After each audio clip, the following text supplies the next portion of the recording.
Kay said to adjust the speech to the Dutch situation, but that is quite difficult because the Dutch situation is decided in Washington, not in Brussels, and absolutely not in The Hague. Now let's see what we are forgetting all the time, because I admire your analysis, but the question always ends, it's unbelievable that these people, that they decide about in such a stupid way. You know, why does the European Union, why does this group, why does that group, why does the Dutch Parliament is so idiotic? Now let's see what our system, we are part of a bigger system. The system is called neoliberal capitalism. And as far as I can understand it, I'm not an economist, it's the last phase of capitalism. They don't need people, working class people anymore, because they have China. So they outsourced all the work for the blue collar workers to other places where there are lower, much lower wages and much more bad laws concerning the environment. The white collar workers are feeling now, especially in the United States, the results of the computerization of society. They don't need the white middle class as they used to need them in former days. Not even as a customer, because there are new markets and we, because of the globalization, will use these new markets. Now, I would like to give you a quote of Thomas Friedman, nicknamed the Imperial Messenger. He pointed out on 28th of March 1999 in the New York Times, his paper, the following. He's the most important commentator of the New York Times. The hidden hand of the market will never work without a hidden fist. McDonald's cannot flourish without McDonnell Douglas, the designer of the F-15. And the hidden fist that keeps the world safe for Silicon Valley's technology to flourish is called the US Army, Air Force, Navy and Marine Corps. This is not a left-wing radical telling you this. No, this is the official messenger of the elites in the West. And the elites decide where we are heading at. Not the European Union with all these people who are sitting there, not the Parliament in The Hague.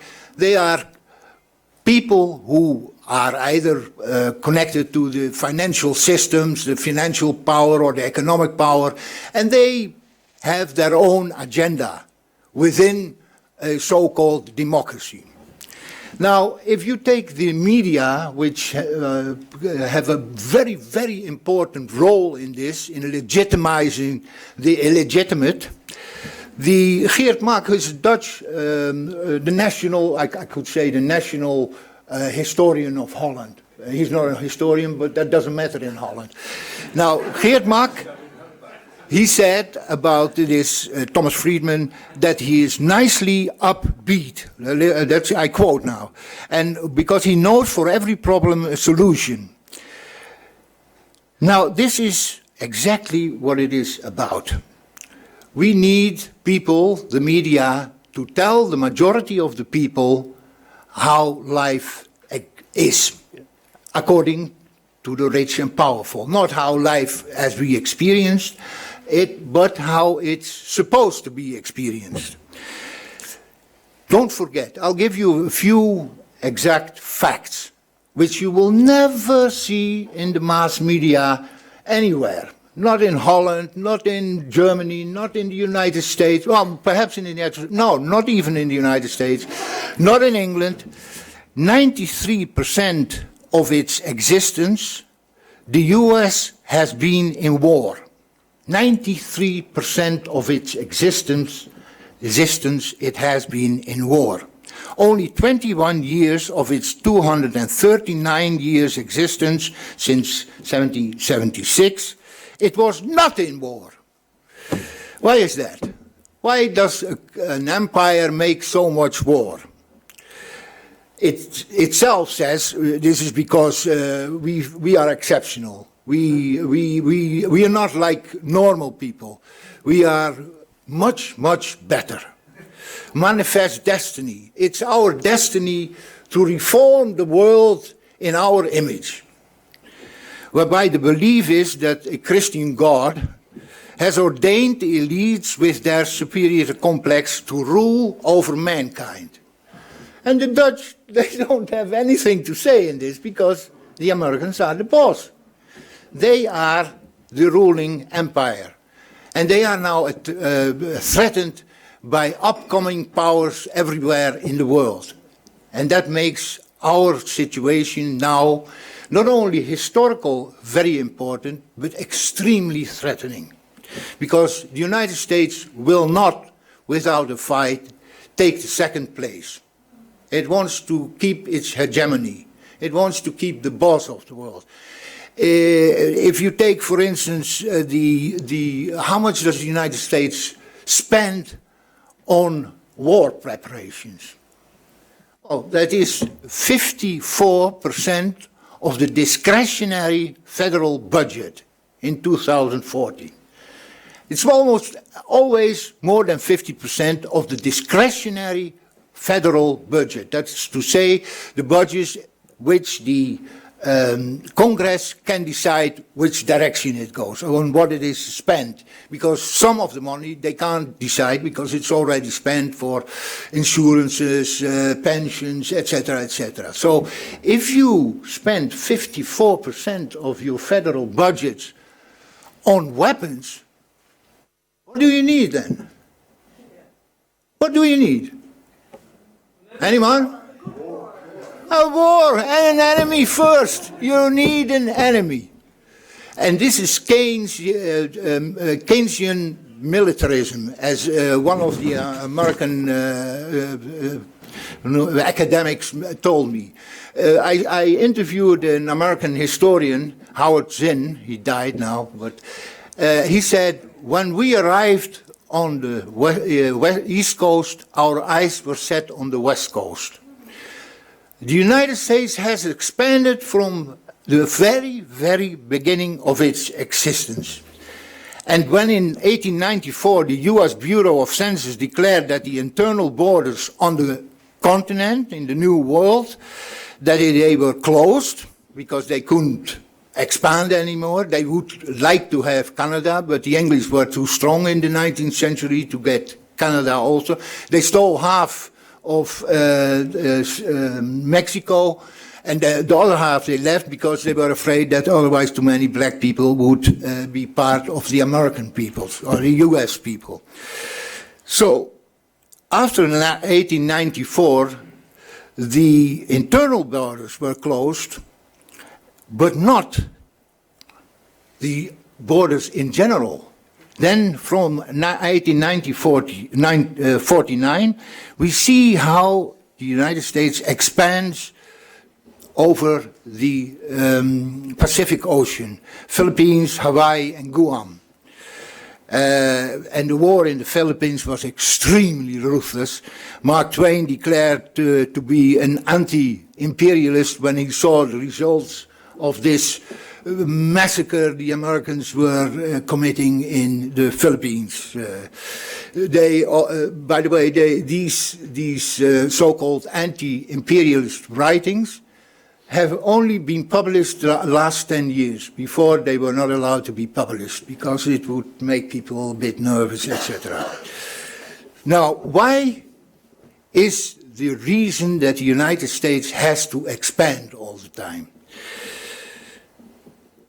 In a way, the same reason as every empire has to expand, and that's raw materials and markets.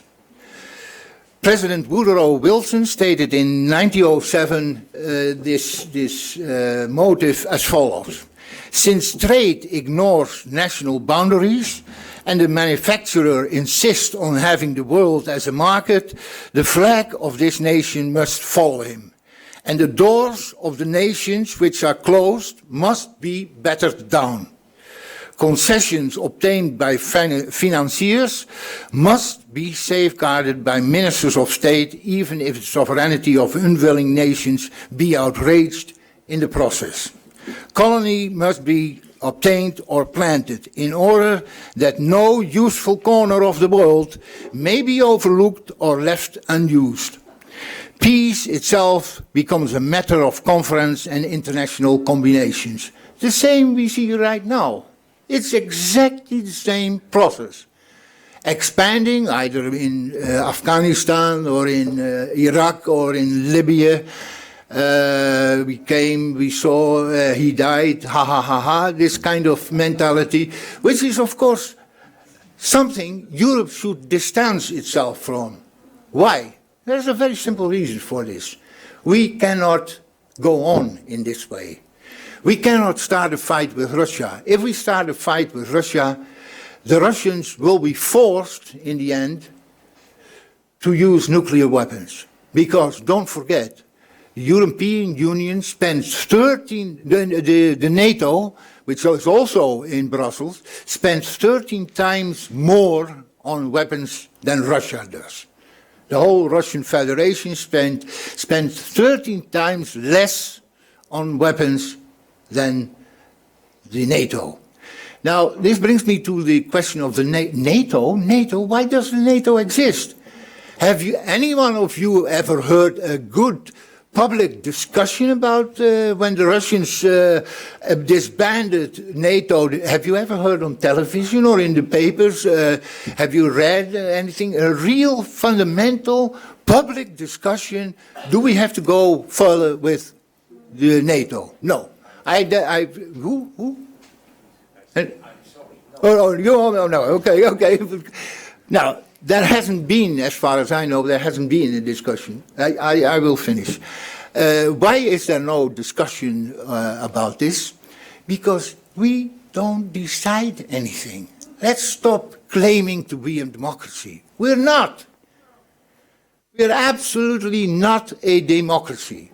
Even the SP was willing to finance bankers to get the trust in the bankers back, because otherwise the whole system would collapse. Well, then the system would collapse. I mean, who cares that the system collapses? Who cares?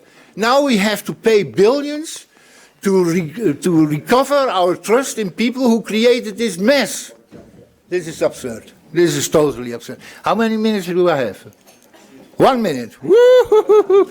Because otherwise we won't have a chance to okay. questions. Okay. Now then I'll let's say. Well, let me say this. The Ukraine provided the Western warmongers an excuse to start new and devastating violence. Russia would be a perfect distraction for the internal problems that neo-capitalism is confronted with now, like jobless growth, work outsourced or computerized. And in his novel 1984, George Orwell wrote something really visionary. He wrote, "The war is not meant to be won, it is meant to be continuous. Hierarchical society is only possible on the basis of poverty and ignorance.